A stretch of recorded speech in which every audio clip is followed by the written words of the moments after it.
बच्चों, आज मैं आपको हिंदी सेकंड में लेसन नंबर 7 का लक्ष्य की पहचान ये लेसन पढ़ाने जा रही हूँ।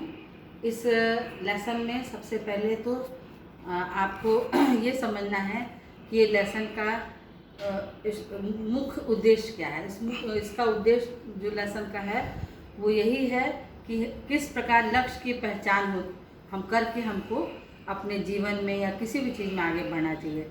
और इस कहानी का जो है शुरुआत जो है वो इसी लक्ष्य के उद्देश्य से है कि जो लोग अपने लक्ष्य पर ध्यान केंद्रित रखते हैं वे ही जीवन में सफलता प्राप्त करते हैं। हमें सदा अपने लक्ष्य को ध्यान में रखकर ही कार्य करना चाहिए। तो ये कौरव और पांडव की कहानी है। जब कौरव और पांडव छोटे थे तो वो लोग गुरुकुल में पढ़ने गए थे। जैसे आज आप आते हैं स्कूल में पढ़ने के लिए, पहले गुरुकुल हुआ करता था और गुरु वहाँ पे शिक्षा देते थे अपने शिष्यों को, और वो सारा ज्ञान उनको देते थे, चाहे वो धनुष बाण चलाने का ज्ञान हो, चाहे व्यवहारिक ज्ञान हो, सामाजिक ज्ञान हो, सारे ज्ञान एक गुरु के द्वारा ही उनको मिलते थे। उनको गुरुकुल में ही रहना पड़ता था और जब पूरी शिक्षा प्राप्त कर लेते थे तभी वो वापस लौट के अपने घर आते थे। तो इस लेसन में भी यही चीज़ है कि कौरव और पांडव जो हैं वो दो भाई चचेरे भाई हैं। कौरव 100 भाई और पांडव 5 भाई थे, और ये भरतवंशी राज्य के राजकुमार थे जो कि अपने गुरु द्रोणाचार्य के यहाँ शिक्षा प्राप्त करने के लिए गए थे। धनुष बाण की शिक्षा गुरु द्रोणाचार्य उनको देते थे। तो आप सबको पता है कि किसी भी परीक्षा चीज़ जो सिखाई जाती है स्कूल में बताई जाती है, उसके बाद उसका एग्ज़ाम होता है, परीक्षा होती है। उसी प्रकार इन भाइयों की भी एक बार गुरु द्रोणाचार्य ने परीक्षा लेना चाहा और उन्होंने कहा कि मैं आप लोगों की परीक्षा लूँगा। और उस परीक्षा में का नाम सुनते ही सब तो पहले डर गए, भय हो गया उनको कि अरे गुरुजी को परीक्षा लेंगे। लेकिन फिर सब धनुष बाण संभाल के अपना गुरु के साथ आए और बारी बारी से गुरुजी ने, जो द्रोणाचार्य गुरु थे उन्होंने उन सबको बुला के उनकी परीक्षा धनुष बाण की शुरू की। लेकिन उनका एक शर्त था कि जब धनुष बाण आप उठाएंगे तो पहले मैं एक प्रश्न पूछूंगा आप लोग से, उस प्रश्न का जो जवाब देगा उसी को धनुष बाण चलाने की वो अनुमति देंगे। तो सबसे पहले वो युधिष्ठिर को बुलाते हैं और युधिष्ठिर को बोलते हैं कि तो युधिष्ठिर पहले आप आइए, तुम आओ और आ करके तुम धनुष बाण चलाओ। तो सबसे पहले युधिष्ठिर आते हैं धनुष बाण संभाल कर निशाना साधने का अभिनय करते हुए, और वो कहते हैं गुरुजी मुझे आदेश दीजिए। गुरु द्रोणाचार्य बोलते हैं युधिष्ठिर निशाना साध लिया तो बताओ तुम्हें क्या दिखाई दे रहा है। युधिष्ठिर बोलते हैं गुरुदेव मैं एक विशालकाय वृक्ष पर एक चिड़िया देख रहा हूँ। द्रोणाचार्य इसके अतिरिक्त भी कुछ दिखाई दे रहा है। युधिष्ठिर हाँ गुरुदेव आसमान भी दिखाई दे रहा है। द्रोणाचार्य ठीक है तुम तनिक देर रुक जाओ, अभी तीर मत चलाना। युधिष्ठिर जो आ गया गुरुदेव, युधिष्ठिर अपने स्थान पर वापस चला जाता है। उसके बाद द्रोणाचार्य जो हैं वो दुर्योधन को बुलाते हैं कि दुर्योधन तुम आओ। दुर्योधन आते हैं, गुरुदेव मुझे पहले ही मालूम था कि युधिष्ठिर इस परीक्षा में कभी सफल नहीं हो सकता। इस परीक्षा में मेरे सिवा और कोई सफल नहीं हो सकता है। द्रोणाचार्य बोलते हैं अच्छा दुर्योधन ज़्यादा मत बोलो, आओ निशाना साधो। दुर्योधन धनुष बाण उठाकर निशाना साधने का अभिनय करता है। गुरुदेव मैं तैयार हूँ, आज्ञा हो तो तीर चलाऊँ। द्रोणाचार्य बोलते अभी नहीं, पहले मेरे प्रश्न का उत्तर दो, क्या तुम्हें चिड़िया के अलावा कुछ और भी दिखाई दे रहा है। दुर्योधन बोलता है हाँ गुरुदेव मुझे वृक्ष पर फल और पत्ते भी दिखाई दे रहे हैं। भीम जो हैं वो भी हंसते हैं, अब हंसकर बोलते हैं गुरुदेव इसे तो फल ही दिखाई दे रहे हैं, इसका निशाना भी फलों पर ही लगेगा। गुरुदेव आप मुझे आज्ञा दीजिए। अब द्रोणाचार्य जो है वो दुर्योधन को बोलते हैं कि धनुष बाण हटा लो, और इसके बाद वो दुर्योधन जो है वो वहाँ से जाके अपनी जगह पे बैठ जाते हैं। द्रोणाचार्य से प्रश्न भी बल्कि करते हैं कि क्या मुझे मेरी योग्यता पर आपको कोई संदेह है गुरुजी। तो गुरुदेव बोलते हैं कि नहीं, इसका उत्तर मैं बाद में दूंगा। और उसके बाद वो भीम को बुलाते हैं।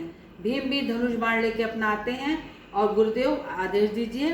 बोलते हैं, द्रोणाचार्य बोलते हैं मेरे प्रश्न का पहले उत्तर दीजिए, दिए बिना तीर मत चलाना भीम। भीम आपके आदेश का पालन होगा गुरुदेव। द्रोणाचार्य ठीक है भीम, तुम्हें इस समय क्या क्या दिखाई दे रहा है? भीम बोलते हैं गुरुदेव विशाल का वृक्ष, विशाल का मतलब बहुत बड़ा वृक्ष, पेड़, वृक्ष मतलब पेड़, बहुत विशाल पेड़, वृक्ष की शाखा मतलब टहनी, जो पेड़ की टहनियाँ होती हैं उसको हम शाखा बोलते हैं। शाखा पर चिड़िया और चिड़िया के साथ हरे भरे पत्ते। इसके साथ साथ आश्रम का भोजन कक्ष, भोजन कक्ष का मतलब होता है जहाँ पे खाना बनता है उसको हम भोजन कक्ष बोलते हैं। तो भोजन कक्ष जहाँ अनेक प्रकार के स्वादिष्ट व्यंजन रखे हैं। गुरुदेव बोलते हैं गुरुदेव शीघ्र आदेश करें, मुंह में पानी आ रहा है, क्योंकि भीम को खाना बहुत पसंद था, इसलिए उनको सब चीज़ के अलावा भोजन कक्ष भी नज़र आ रहा था और वहाँ बने हुए स्वादिष्ट व्यंजन भी उनको नज़र आ रहे थे। फिर द्रोणाचार्य बोलते हैं भीम अभी ठहरो, तीर धनुष से हटा लो, नहीं तो तुम्हारा तीर भोजन कक्ष की ओर ही चला जाएगा। अब भीम जो है क्षमा मांग के गुरुदेव से बैठ जाते हैं। इसके बाद द्रोणाचार्य जो है बोलते हैं कि भीम इस तरह निशाना लगाना तुम्हारे वश की बात नहीं, अर्जुन आगे आओ। अब वो अर्जुन को बुलाते हैं, अब तुम्हारी बारी है। अर्जुन आगे बढ़ता है और धनुष पर बाण चढ़ाता है। अर्जुन निशाना साधो, क्या तुम्हें यह वृक्ष शाखा और शाखा पे रखी चिड़िया दिखाई दे रही है? अर्जुन बोलते हैं क्षमा करें गुरुदेव, मुझे तो केवल मतलब केवल चिड़िया की आँख ही दिखाई दे रही है। द्रोणाचार्य बोलते हैं अर्जुन सच कह रहे हो? अर्जुन बोलता है हाँ गुरुदेव, आप निश्चिंत होकर तीर छोड़ने की आज्ञा दीजिए। द्रोणाचार्य बोलते हैं अर्जुन तुम बाण चला सकते हो। अर्जुन तीर चलाता है और तीर चिड़िया की आँख में लगता है। सभी उपस्थित राजकुमार और गुरुदेव द्रोणाचार्य तालियां बजाकर अर्जुन का उत्साहवर्धन करते हैं। उत्साहवर्धन का मतलब होता है उत्साह को बढ़ाना, उत्साह को बढ़ाते हैं। अर्जुन जो है वो बोलते हैं कि आदरणीय गुरुदेव, यह सब आपकी शिक्षा का फल है, इसमें मेरा कोई योगदान नहीं है। द्रोणाचार्य बोलते हैं अर्जुन को गले लगाते हुए शाबाश, मुझे तुमसे यही आशा थी, तुम अपने लक्ष्य को भेदने में सफल हो गए। तुमने केवल लक्ष्य देखा और अपनी नज़र भी उसी पर केंद्रित रखी, एकदम तुम के लक्ष्य को ही देख रहे थे। केंद्रित करना मतलब उसी को ध्यान से देखना। यदि तुम्हारे भाई भी तुम्हारी तरह ही लक्ष्य पर स्थिर रह पाते तो वे भी सफल हो सकते थे। हे राजकुमारों, वास्तव में जो लक्ष्य से भटक जाते हैं वे अपने लक्ष्य तक नहीं पहुंच पाते हैं।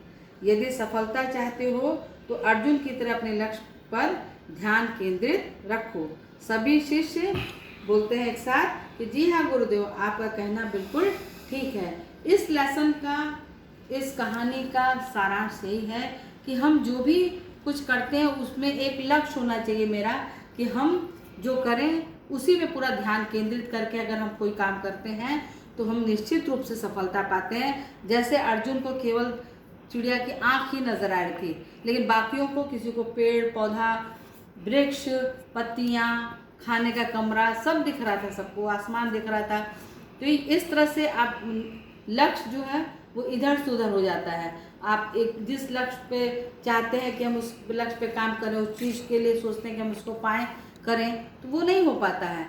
इसीलिए इस लेसन का, इस पाठ का यही उद्देश्य है कि हमें अपने लक्ष्य की प्राप्ति के लिए हमेशा लक्ष्य पर ही अपने पूरे ध्यान को केंद्रित करना चाहिए। एक ध्यान से उसी लक्ष्य पे अपना निगाह टिका के रखना चाहिए ताकि हम अपने लक्ष्य की प्राप्ति को कर सकें। ठीक है, अब नेक्स्ट क्लास में।